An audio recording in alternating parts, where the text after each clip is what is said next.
নমস্কার বন্ধুরা, আশা করি আপনারা সবাই ভালো আছেন। আজ আমি বানাবো দারুণ সুস্বাদু কুলের আচার রেসিপি। তো এটি আমি কিভাবে বানাই চলুন দেখে নেবেন। এটি সারা বছর সংগ্রহ করে রাখলেও নষ্ট হবে না। তো এটি সংগ্রহ করে রাখার মতোই আমি বানাবো এই আচারটি, কুলের আচার। দারুণ টেস্টি এবং সহজ পদ্ধতিতে বানাবো, দেখবেন। চলুন। এখানে আমি দেখুন 200 গ্রাম ভালোভাবে ধুয়ে নিয়েছি কুলগুলো, আর কুলের যে ডাটা ওগুলো ছাড়িয়ে নিয়েছি। আর ধুয়ে ভালোভাবে একটি কাপড় দিয়ে আমি জলগুলি মুছে নিয়েছি। জল নেই কুলের মধ্যে, জল থাকলে আবার ভালো থাকবে না আচারগুলো। খুব পরিষ্কারভাবে ধুয়ে নিয়েছি।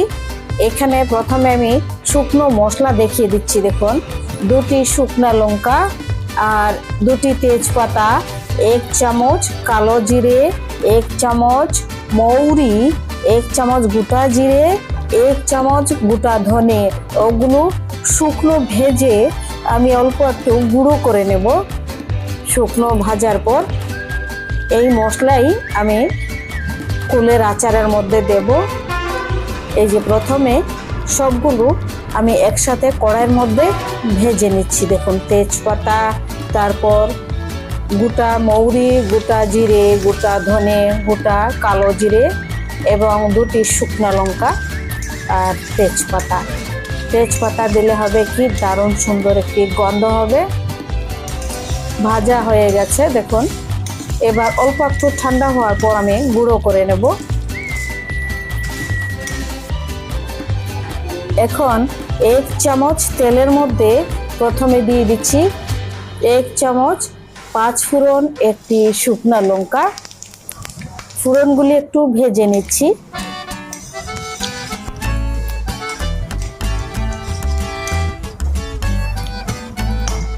ফোড়ন ভাজা হয়ে যাওয়ার পর এবার দিয়ে দিচ্ছি ধুয়ে রাখা কুল। এই কুলের আচার দারুণ টেস্টি হবে। এরকম 2-3 মিনিট ভাজার পর দিয়ে দিচ্ছি 1 চামচ লবণ, 1 চামচ কাশ্মীরি লাল লঙ্কা পাউডার, আধা চামচ হলুদ পাউডার দিয়ে আরও 5-6 মিনিট গ্যাসের ফ্লেমটি একদম লো করে ভাজার পর এবার দিয়ে দিচ্ছি আখের গুড়। এইখানে 1.5 কাপ আখের গুড় ভালোভাবে আমি ধুয়ে নিয়েছি। ধোয়ার কারণে এরকম লিকুইড হয়েছে।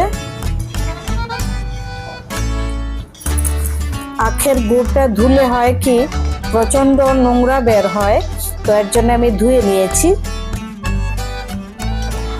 এই যে 5 মিনিট আরও এরকম ভাবে আমি জাল করে নেব। বেশি সময় লাগে না পাকা কুল হলে। এবার দিয়ে দিচ্ছি এই যে ভাজা মশলার গুঁড়ো 1 চামচ। এবার গ্যাসটি অফ করে দেব। হয়ে গেছে আচার দেখুন। এখন গ্যাসটি আমি অফ করে দিচ্ছি।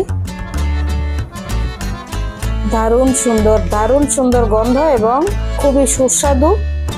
এটি অনেকদিন রাখার জন্য দিয়ে দিচ্ছি অল্প ভিনিগার।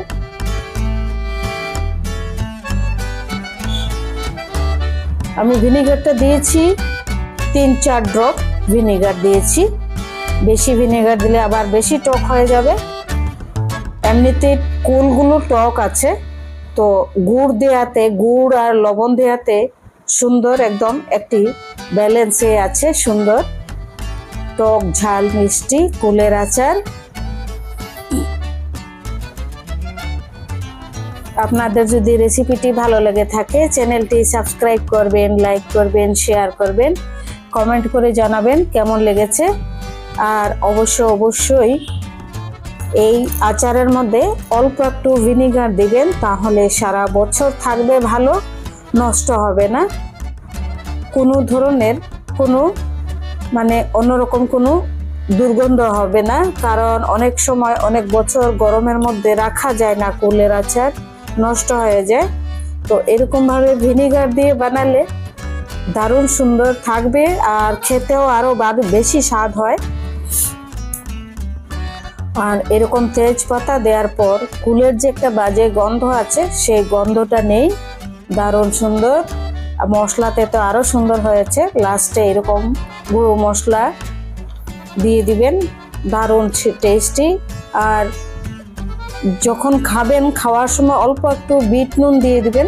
আমি বিট নুনটা এখন দেইনি, যখন খাওয়া হবে তখন বিট নুন দিয়ে অল্প একটু। দারুণ দারুণ, এক কথায় অসাধারণ কুলের আচার হয়েছে।